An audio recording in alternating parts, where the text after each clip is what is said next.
be right there in the catapult operating area, and you're going to be holding on to this rope, okay?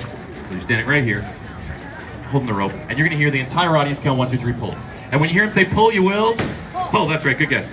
Valerie, I'm gonna arm the catapult, and I'll be right back to complete your training, okay? I'm gonna arm the catapult with these high-quality Norco brand bicycle inner tubes. Now this is an 18-inch bike inner tube. This is what holds the air in your BMX-sized bike tire. They are super stretchy rubber bands. I use them like this, not what the manufacturer has in mind. Because I use them like this, they rip and they tear and they break, and I have to buy new ones all the time. It's not a big deal, they're like $5 each, but it does add up. And I thought to myself, wouldn't it be great if I could eliminate that cost from my life entirely? If I could stop paying $5 every time I needed a new Norco brand bicycle inner tube. If maybe, in exchange for mentioning the Norco brand bicycle inner tube in the show, I could get free Norco brand bicycle inner tubes from the people who make them. So I called them up and I told them my idea, and they said, hey Mike, listen, we, the Norco brand bicycle inner tube people, would really rather not be mentioned in the Crazy Catapult show. So I'm still buying them, but they can't stop me from talking about it. I'm just gonna put this one last Norco on the Norco, then we're Norco. You Norco? Audience, Norco? Norco! This is always the hardest one. Norco, great. Good. Now, catapult is now armed and sprung. In a minute, it's gonna be in a down, cocked position with that pin holding everything together. And this is what it's gonna look like at the end. You're expecting everybody, count 1, 2, 3, pull. You pull the rope. Catapult goes from that down position, poof, to this position, hurls the cabbage into the air, and I catch it on my head. Everybody goes bananas. That's what happens most of the time. Sometimes though, everybody counts, you pull, and nothing. And that's not an accident yet. If everybody counts, you pull the rope and nothing happens, and then Valerie gets curious, wants to see what went wrong, opens an investigation, starts leaning in and looking around, and eventually you find yourself leaned into what I've named the face ripping zone. Then it's an accident, so don't lean in. Okay, got it. Now that we've talked about face ripping, I do have some safety equipment for you. It's a safety vest here. Stylish. Now, look, there's a real power dynamic here, okay? Because everybody can feel this, right? I'm a wealthy celebrity catapult owner, and Valerie is a young catapult operator at the beginning of her career. I don't want anyone here to think that I've got some kind of power over Valerie and her future in this industry. I would like you to wear the uniform. You don't have to if you don't want to. You can say no to any of my requests. You're good? Okay. There you go, pal. Now this is quite a fitted number. You can pair this with a brooch for an evening look. It's good. It's good. Very good. Now everybody knows there's no real safety in a safety vest. Where Valerie's real safety is going to come from today is these Norco brand catapult operating safety underpants. Oh, maybe these ones are not your style, and you would prefer the thong. I mean, it's your choice, right? It's your career, so. Why don't I wear them? Fine. Valerie doesn't want to wear them because she thinks she'll look ridiculous. But I can put them on. That's fine.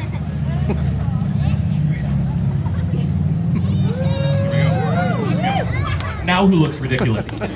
Yeah, there we go. So, now we've been joking a lot up here, but this is for real, Valerie. This is a safety towel. This will mop up any blood. So if I appear to be bleeding, please grab the towel and help me out. An audience, if at some point Valerie appears to be bleeding, someone get this towel and help her, okay? Because I'm gonna disappear into your city and you will never see me again. And Valerie, did you get hurt? You thinking about suing me for all my stuff? Have a look at all my stuff. Resale value, 0. Yeah, work it out. Yeah, that's right. It's all Home Depot, yeah. I'm gonna throw this cabbage into the bowl here, cock the catapult, and then we're ready to go. Need to cock this. It's always 3 people that get that joke. I'm glad they're here. Oh no, hold on. This is. I'm really sorry, Valerie. This is a fresh group of Norco brand bike inner tubes. I'm having a little bit of trouble here. If you could just get behind me and push. Okay, no thumbs. Good. Got it. Thank you. Got it. We're good. Ugh. You want to know a secret, Valerie? I can do that myself. It's a lot faster, too, because I know what I like. Okay, now, Valerie. Ugh. I'm just looking at this. Hold on, let me pace this off. Careful with the rope for a moment. 1, 2, 3, 4. Murder. So what I'm going to do is just back the catapult up just a little bit. If you could just put the rope down. It's not that I don't trust you, but I don't trust you. Because what could go wrong, right? Nobody?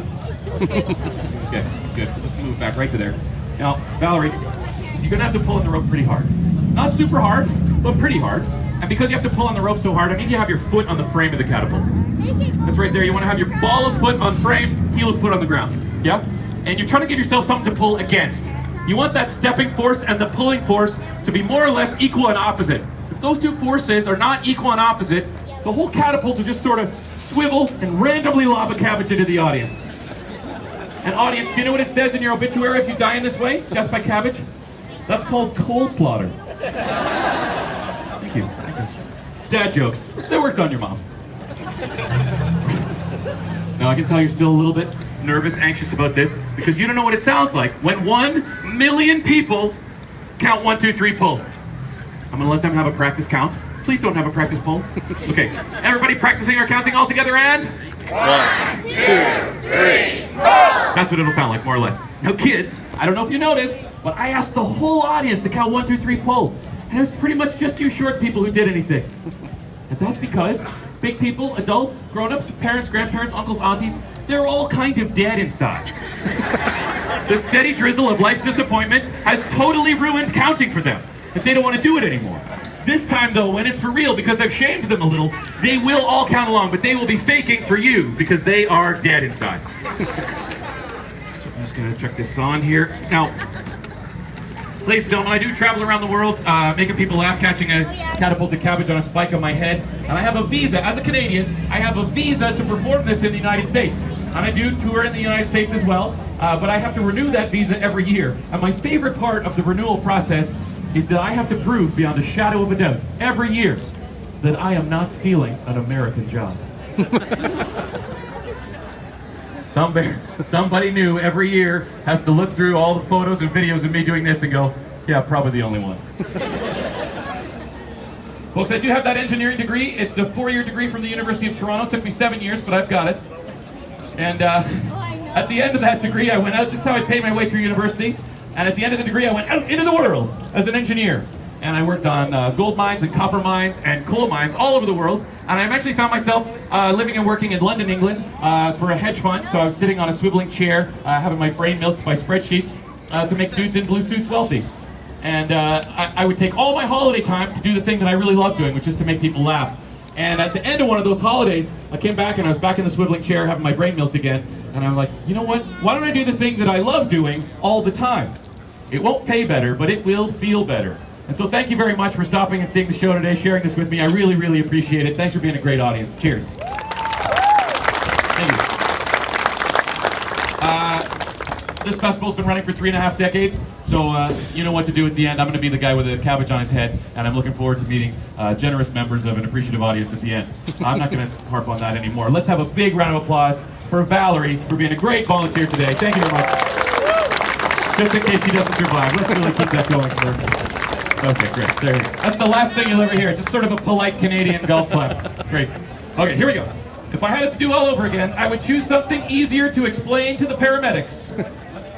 Mike Wood, catapulted cabbage on a spike on his head. If you get a good photo, I'm on Instagram as funny once a day. Here we go. Everybody, all together and... 1, 2, 3, pull!